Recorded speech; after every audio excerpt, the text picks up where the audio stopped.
जो आप देख रहे हैं क्या तब्दीली इसी का नाम था। तो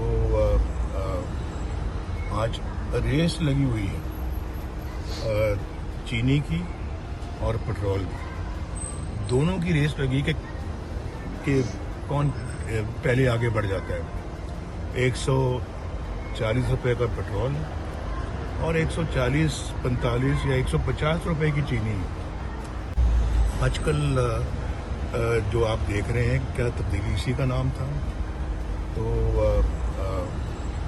आज रेस लगी हुई है चीनी की और पेट्रोल की, दोनों की रेस लगी कि कौन पहले आगे बढ़ जाता है।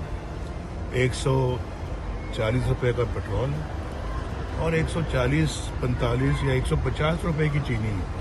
YouTube पर गुगली टीवी देखने के लिए youtube.com की सर्च बार में गुगली टीवी टाइप करें। गुगली टीवी के पेज पर सुर्ख रंग के सब्सक्रिप्शन वाले बटन पर क्लिक करना ना भूलिए। YouTube पर अपलोड होने वाली वीडियो से बाखबर रहने के लिए बेल आइकॉन पर क्लिक कीजिए।